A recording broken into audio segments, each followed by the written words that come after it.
मैं आपका दोस्त डॉक्टर गोपाल प्रसाद आज की छोटी सी पहल कार्यक्रम में आपका हार्दिक स्वागत एवं अभिनंदन करता हूँ। क्योंकि आज का टॉपिक बिहार राज्य से मैं शुरू कर रहा हूँ, तो बिहार राज्य की टॉपिक शुरू करने से पहले मैं बिहार राज्य की कुछ विशेषताओं को आप लोगों को बताने जा रहा हूँ। तो बिहार राज्य की खासियत सदियों से रही है, सदियों से बिहार राज्य की खासियत रही है, जिसके कारण बिहार राज्य अपना सर्वश्रेष्ठ प्रस्तुत कर रहा है और इसलिए इसको याद किया जाता है। यह वैदिक काल से ही रामायण और महाभारत की घटनाएं हमें वर्तमान समय में कैसे जीवन जीना चाहिए इसके बारे में वह संदेश देना है। ज्ञान और संस्कृति के लिए नालंदा और विक्रमशिला विश्वविद्यालय, तो चूंकि बहुत पहले से ही हमारे यहाँ भारत में 3 विश्वविद्यालय स्थापित थे, जिसमें विक्रमशिला, नालंदा और तक्षशिला।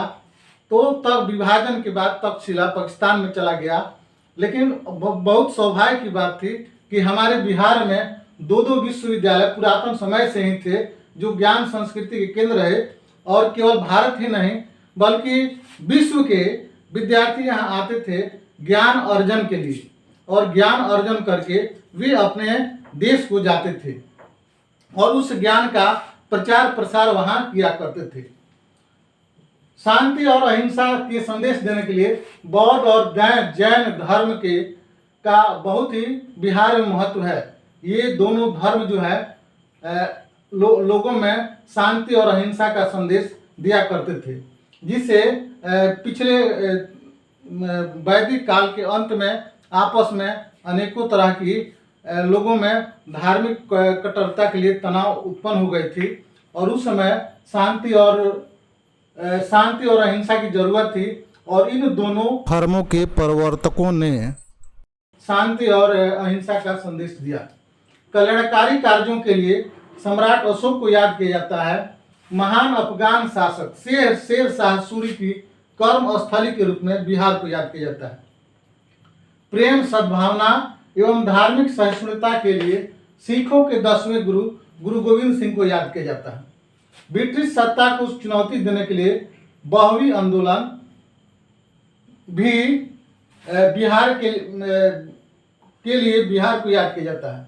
महात्मा गांधी की चंपारण सत्याग्रह की प्रयोगशाला के रूप में, क्योंकि महात्मा गांधी जब बाहर से पढ़कर आए थे तो उन्हें सत्याग्रह नाम की कोई चीज़ उनको दिमाग में नहीं थी, लेकिन जब उन्होंने बिहार में कदम रखा तो यहाँ पर हो रहे अंग्रेजों द्वारा अन्याय का उन्होंने विरोध किया, और तब उन्होंने इस सत्याग्रह को यहाँ शुरू किया, और यहाँ से उन्होंने पूरे देश को स्वतंत्रता दिलाने के लिए सत्याग्रह शुरू करके और देश को स्वतंत्रता दिलाई।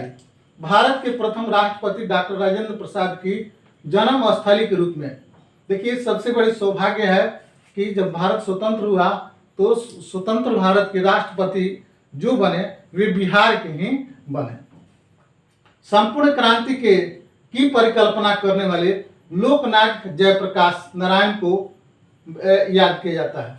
वर्तमान समय में बिहारी विद्यार्थियों द्वारा भारतीय प्रशासनिक परीक्षाओं में सभी राज्यों की अपेक्षा सर्वाधिक संख्या में अपनी परचम लहराने में कामयाब हो रहे हैं।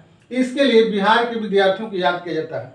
बिहार में जो भी परीक्षाएं हर साल होती है, चाहे जितने लोग बैठे भारत के राज्यों से, लेकिन उस परीक्षाओं में अगर सबसे ज़्यादा स्थान आता है तो बिहारी बच्चों का याद आता है, बिहारी बच्चों का स्थान आता है। और बिहारी बच्चे हर साल IAS और PCS की परीक्षा में सफल होते हैं, और वे DM और SP अनेक राज्यों में बनते हैं और बिहार का गौरव गाथा वहाँ तक पहुँचाते हैं, जो हमारी पुरातन ज्ञान और संस्कृति के परिचय दे रहा है। इसलिए बिहार राज्य का महत्व वर्तमान समय में और महत्वपूर्ण साबित हो रहा है, जिसके वजह से बिहार राज्य का महत्व जो है और वर्तमान समय में महत्वपूर्ण होता जा रहा है। तो चलिए अब इसी पर आधारित हम पहला क्वेश्चन रखते हैं जो बिहार से संबंधित है, और चूंकि यह बिहार का ही यह टॉपिक रहा है तो इस पर बिहार से 10 क्वेश्चन हम रखे हैं। तो चलिए सबसे पहला क्वेश्चन जो है, बिहार राज्य का नाम बिहार कब और क्यों पड़ा। तो आप लोगों ने देखा इसमें कि बिहार पहले से ज्ञान और संस्कृति का केंद्र रहा है। यहाँ हम लोग सौभाग्यशाली थे कि यहाँ दो विश्वविद्यालय पहले से है, जिसका नाम है नालंदा विश्वविद्यालय और विक्रमशिला विश्वविद्यालय। ये विश्वविद्यालय होने की वजह से यहाँ बौद्ध भिक्षुक जो थे वह ज्ञान पाने के लिए यहाँ आया करते थे, और जब वे आए यहाँ तो यहाँ उन्होंने अपने आश्रय स्थल बनाए, और जो उन्होंने आश्रय स्थल जो बनाया उस आश्रय स्थल को हमने विहार हमने उस आश्रय स्थल को उस समय विहार के नाम से संबोधित किया गया। लेकिन बाद में 12वीं सदी में मुगल शासकों द्वारा इसी विहार को बिहार के रूप में नाम दिया गया। बिहार, दूसरा क्वेश्चन, बिहार को अलग प्रांत बनाने की मांग कब और किनके द्वारा की गई।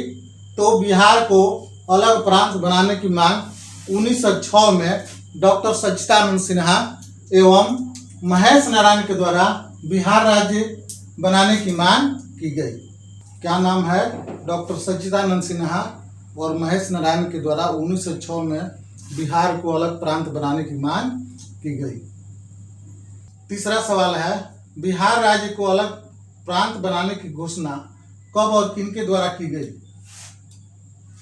तो बिहार को अलग प्रांत बनाने की घोषणा 1911 में दिल्ली के शाही दरबार में ब्रिटेन के सम्राट जॉर्ज पंचम, उनका नाम है जॉर्ज पंचम, के द्वारा अलग प्रांत बनाने की घोषणा की गई। एक बार और रिपीट कर देना चाहेंगे। 1911 में दिल्ली के शाही दरबार में ब्रिटेन के सम्राट का नाम जॉर्ज पंचम है और इनके द्वारा अलग प्रांत बनाने की घोषणा की गई।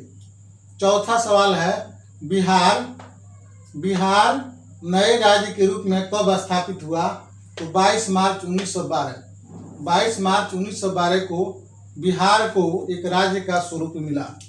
अगला सवाल है, बिहार राज्य से अलग होकर उड़ीसा कब राज्य बना। बिहार अलग हुआ बंगाल से। 1912 में बंगाल में ही बिहार था, उड़ीसा था और झारखंड था। तो 1912 में सबसे पहले बंगाल से अलग बिहार हुआ और बिहार से उड़ीसा अलग हुआ और उसके बाद झारखंड भी अलग हुआ। तो पांचवा सवाल है, बिहार राज्य से अलग होकर उड़ीसा राज्य कब बना। तो 1 अप्रैल 1936 को उड़ीसा राज्य बना।